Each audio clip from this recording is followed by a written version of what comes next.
Hi, I'm Bart Hanson, the owner and operator of CrushLivePoker.com. The following hand comes from our call-in show that we record at 4:45 p.m. Pacific Time every Monday. If you want to call in your hand, check out the phone number in the description. All All right, right. brother. Next caller comes in the 918. Is this Squishy? 918? No, this is Oh. Amanda. Oh, hi Amanda. First time Hi. caller? Yes. Oh, okay. Yeah, we have a regular here in LA that calls from a Oklahoma Tulsa number too. So. Yeah. Yeah, I'm actually in Oregon now, so Oh, but okay. from Oklahoma. Cool. Yeah.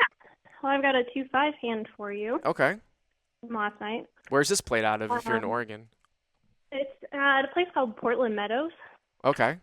What's the Yeah. structure of the game? Is it 251K or? Yep. 200 to 1,000 buy-in. Okay, cool.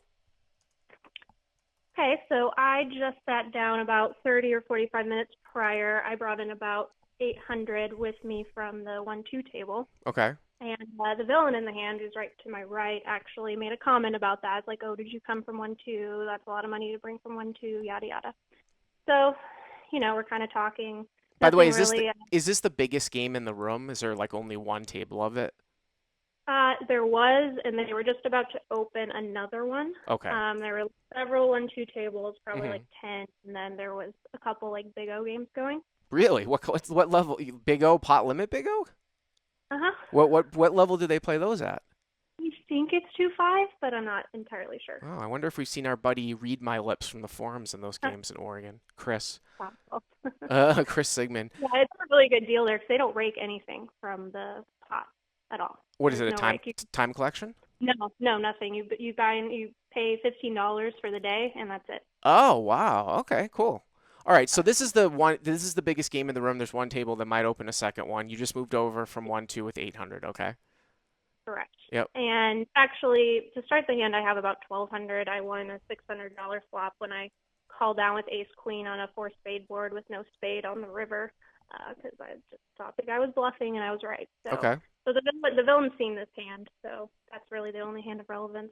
So as I said, we're 1,200 effective. Villain has me covered. He's got about 2,200. Mm-hmm. And I raise under the gun with 2 black tens to $20. Okay. And then the small blind calls, who I actually won that pot against earlier, and villain calls. So And you we're raised six. under the gun with 2 black tens to 20, and then the villain is to your left and calls in the field, or did you say he was in the blind? Sorry, he's in the blind. So I'm under the gun. Mm-hmm. Small blind calls. He's in the big blind and calls. Okay, so both blinds call. 3 ways. Yeah. Okay. Yep. $60 to the flop, Mm-hmm. and the flop is 10 of hearts, 8 of diamonds, 7 of hearts. So you've got top set here on a wet board. Yes. Okay. So checks to me, I bet 40. Spots there, I just didn't really want to bet too large to make it look like I could never be bluffing in this spot. So I bet 40. Mm-hmm. Small blind folds, and the villain check raises me to 190. So he check raises you to 190, right? Yes. Okay, so you got top set, you bet 40, he check raises you to 190. I think there's something to be said for the fact that he closes the action in the big blind, so he can obviously be wider here. Also, the small blind has folded, so while there is Jack 9 that you lose to, and there's also 6-9 that you lose to, you are ahead of sets of 8, sets of 7s, 7-8, and, possibly 10-8, 2-pair, thing like that. He could be making a move with a draw here, too.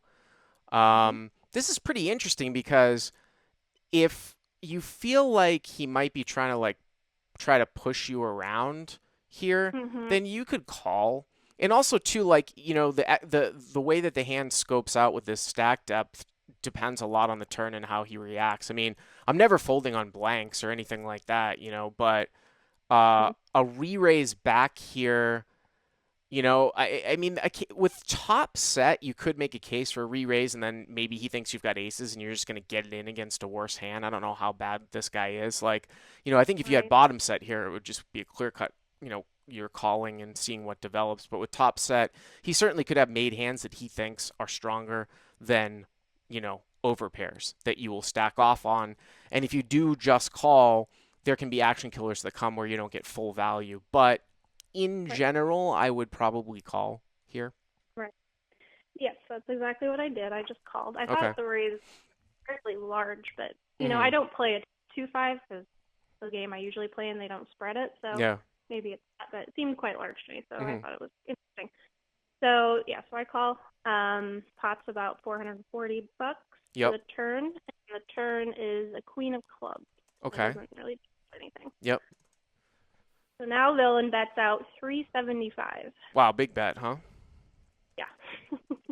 So after the So we 375, you've got what, 700 well, actually what, just 600 left? Something like that. yeah, about 625 left ish. Yep. So 375 and a 440, and then so let's say I'm just doing the math out as like a call, 750, 12, so 1200, then you've got 650 left. So you only have half a pot bet left after. If you were to call, you have 650 left and the pot's 1200.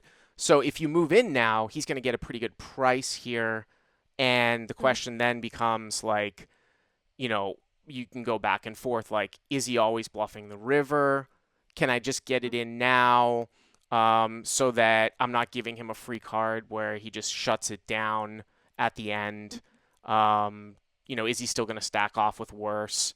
Because I think that maybe he can certainly look at it like if you just call the raise on the flop and then wait for what you perceive to be a safe card on the turn, which actually in Mhm. this case is the turn, that he might just go with like 7-8, a lower set. I don't think he's folding any of those hands.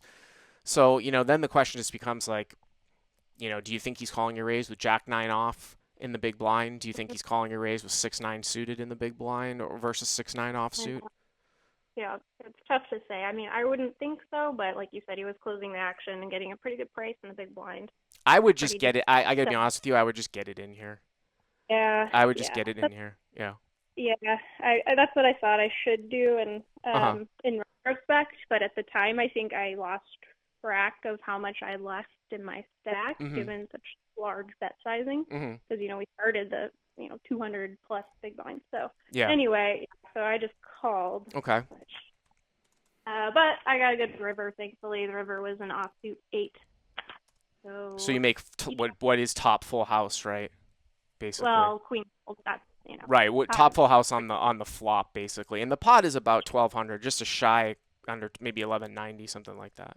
Yeah, yep. So Okay. now he checked. That's So I interesting. have, So he checks now. Now yeah. you've got just over a half pot size bet. Mhm. So I mean, at this point, I'm going to go through two scenarios. Okay. So say he had a bluff here, like he was check raising some combo draw that just totally missed, right? Say he had Mhm. like ace nine of hearts. Okay. Do we care? Meaning, like, if he checks to us, does our bet size matter here? Right. No. It's irrelevant, right? Like, I mean, he's not going to call down. Like, he's just given up. Now, Yep. if he has a made hand, though, and for some reason he's scared that you now have a full house, so, he's just an idiot. Like, he's just going to check here because he's scared in the board pairs, and he actually flopped Jack 9, or Mhm. he has 6-9. What do you think our sizing should be now? Yeah. Yeah.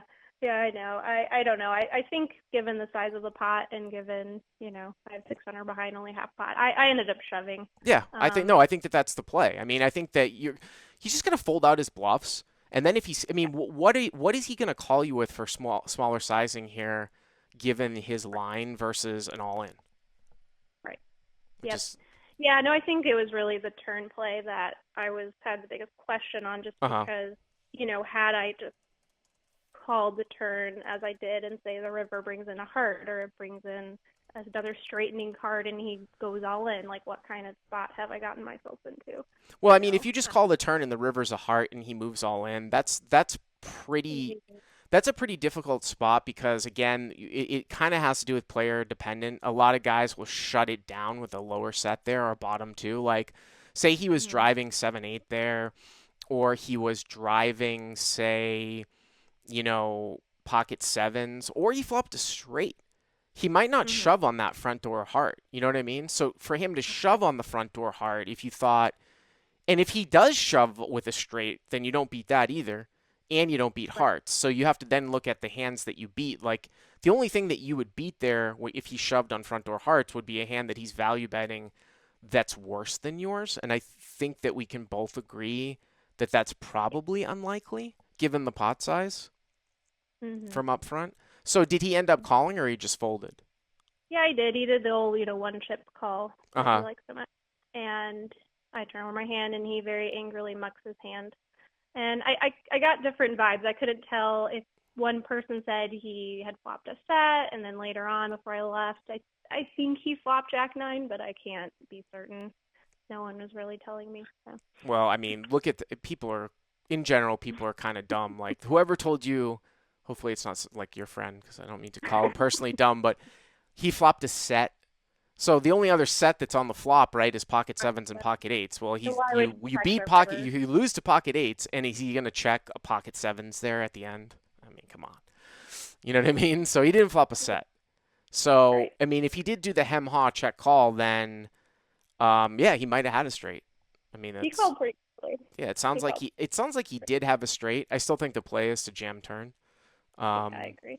but anyways, And then, thanks for the call. Hopefully you can call back more often. yeah, I have a tournament hand for you too, but we can. I'll come back. I'll come back with that next week. Okay, So, super. Yeah, give us a call next week, okay? all right. Thanks. All right, take it easy. Bye-bye. Hey guys, if you like what you've seen here, please click on the subscribe button and you'll get notified every time we put up a new video. And if you want to check out crushlivepoker.com for the first month free, use the code YTA100. Click on the link right there.